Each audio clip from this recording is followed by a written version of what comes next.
What was such a highly anticipated game today turned out to be utterly boring, in my opinion, and extremely frustrating. Villa's early goal, their frustrating tactics, just the same old kicking Saka until it seemed like too frustrated to even get on with it towards, the end of the game around 70 minutes or so, which is pretty typical of teams in the Premier League. And it's almost like they were rotating players, Villa, out there to just, you know, there's one player on a yellow card, so then a substitute comes on, and they just kick him to shit.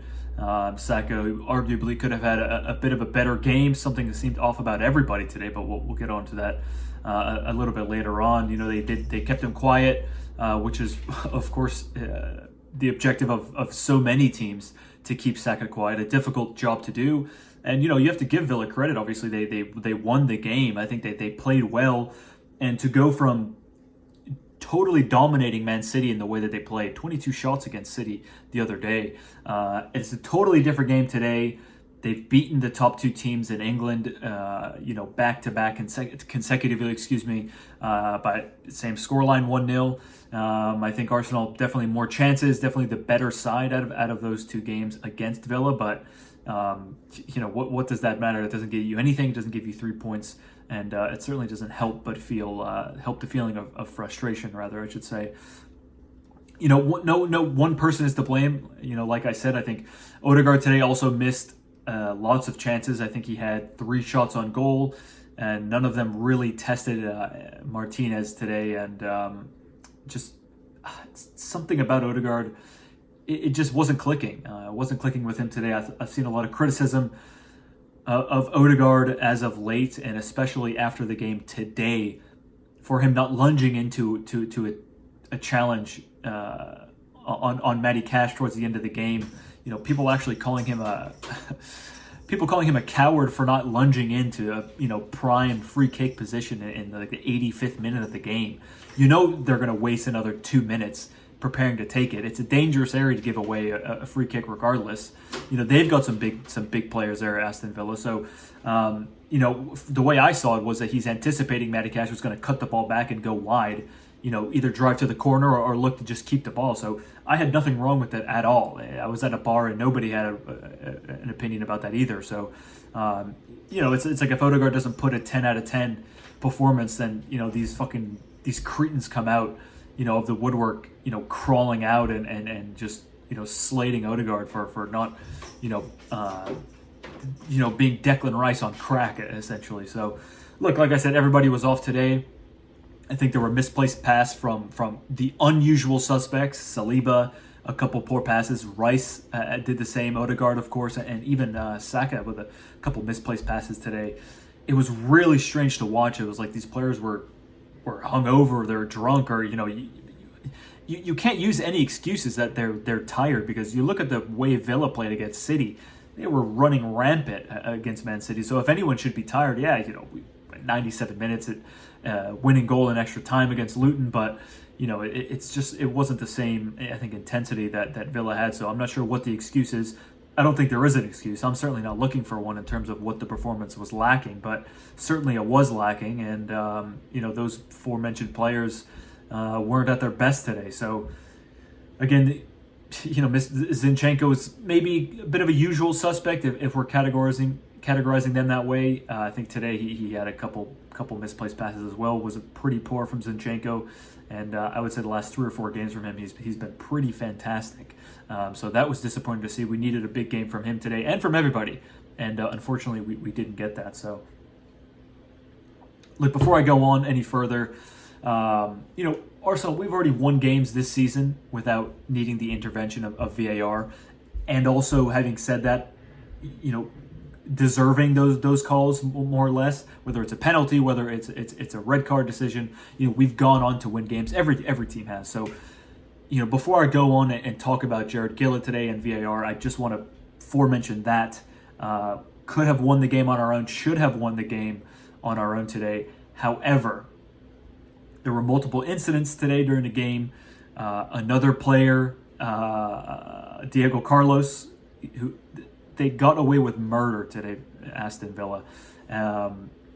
clearly an elbow to the face of Eddie Nketiah off the ball. You can see the referee looking left. The incident happens right to his right in front of him, so he doesn't see it.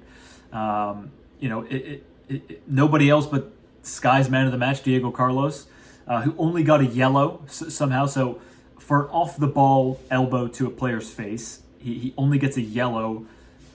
So I'm confused here, because what exactly is the violent conduct rule? So is a violent conduct red card not a 5-game suspension and an instant red card? So how can you give a yellow card, right, for violent conduct? I don't know what the explanation is there.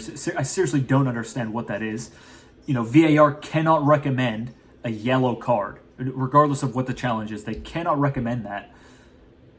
So again, I have to put it down to Jared Gillett. Like most referees, are too inept or too cowardly to do the job that's required of this league. And you know what? At the end of the day, these incidents don't affect the referees, because they're going to go out again regardless. Anthony Taylor's demoted to the championship one week, and the next week he's back doing Chelsea United. So there is no punishment, right? And if any of these referees were players under managers like Pep or Klopp or Arteta, they would be riding the bench every single game. But mediocrity is acceptable for the PGMOL, clearly, because every single week, right, it seems that these decisions are getting worse and worse. So, I can't understand how that happens. Jared Gillett somehow gives a yellow card. So it can't go to VAR unless VAR have somehow said, we recommend you giving a yellow, which is against the rules, right? I don't know if VAR looked at it. It was really frustrating. The bar I was watching it, everybody there was frustrated. So I don't know quite what happened there. I'm sure more information will come out in the coming days, which won't make anybody happy, any Arsenal fans happy. So, it's just baffling to me. And yet another incident. I can't understand how Jesus is not fouled in the penalty box. How that's not a foul, to me, it just sums everything up, honestly, because he wins the ball, right? He's still in control of the ball. He's clearly able to get a second touch on it. And so right after he tips the ball forward, Douglas Luiz kicks him. And did Gabriel go to the ground? Sure, he went to the ground. What player wouldn't when you're blatantly fouled like that? That's a foul anywhere else on the pitch. It's VAR looked at it. They waved it on. It's not a penalty. That for me goes above the elbow, and that for me goes above the Havertz disallowed goal, because that is clear as day a penalty. You're obstructing a player. You've not made contact with the ball. You're playing the ball. He tried to win the ball. Jesus got there first. He fouls him, and it's not given. So that to me is the most absurd moment of the game. The non-given penalty there on Gabriel Jesus. Now, would they have scored it? Who knows? Could Villa have gone to go? Yes, but anything is possible. But when you can't do the simple things right, like giving a foul for blatant fouls in the penalty box that was on Jesus, then everything else is out the window. And you're left with people like me and fans all over the world, millions of fans left frustrated yet again for losing a game that, again, we could have won on our own. But you need help when your players are being fouled, okay? You need help when Saka is not being protected. When Jesus is fouled in the penalty box, you need people to do their jobs, because the players are there doing their jobs. Jesus did a great job. He won the ball. He got there. He was still able to move forward, and he was fouled. So he's done his job. Douglas Luiz tried. He failed, and yet it comes down to the referee not able to do theirs. So it's just another week of poor officiating, and I'm left here ranting and rambling into the void of I don't know, a couple 100,000 fans doing the same. So it's no different. It's just another week in the Premier League, unfortunately. So, I mean, the Havertz thing, what's the point? What do I need to go on? It's a total chaos. The ball comes in off Havertz's chest, hits Matty Cash's upper arm. I don't know, is it below the shirt line? Who can tell? And yet it comes off again, off Havertz's lower upper abdomen, then onto Matty Cash's hand, then it hits Havertz's hand. So they give it a handball against Havertz when it's hit Matty Cash's hand first. So I've seen people making arguments about the distance. Oh, I hit man. It's the same distance. No, this isn't American football. They're not out there with the chain and the measuring. It's just, there's no rhyme or reason to it. It's a coin flip. That's just what it feels like. It feels like games are put down to coin flips. If you're not winning 4-0, it's a coin flip from the referee. And you know what? It hit Havertz's hand. That's a disallowed goal. And you're just left with this empty feeling of I don't know what it is. It's a sick feeling that you get when you could have done something different, but you're not allowed to be. You're not given the opportunity to take these chances because you're not given them. So look, I'm just going to end it there. I guess lastly, before just more on the referees, how Arteta was banned for running.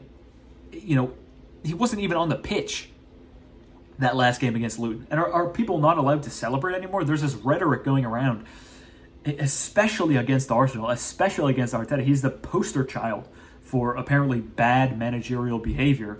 And yet De Zerbi the other week ran full length of the pitch celebrating the goal that Brighton scored. So, if they want to keep making Arsenal the villains, then they should at least be honest about it and be open. Because I would respect it more if they said, we don't like you, we don't like the club, we don't like the players, the manager pisses us off, he makes our job hard. We're gonna be be honest about it at least. Give us a reason to hate you back, honestly. Because seriously, it's such a shame to have to go into a game thinking, well, I wonder what's gonna be the fucked up decision today. Is it gonna be they missed a red card?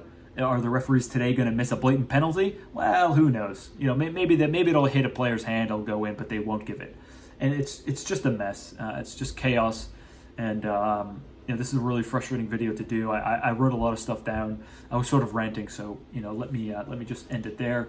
Thanks very much for watching. If you've made it this far, I do really appreciate it as always. And I'll see you when I see you.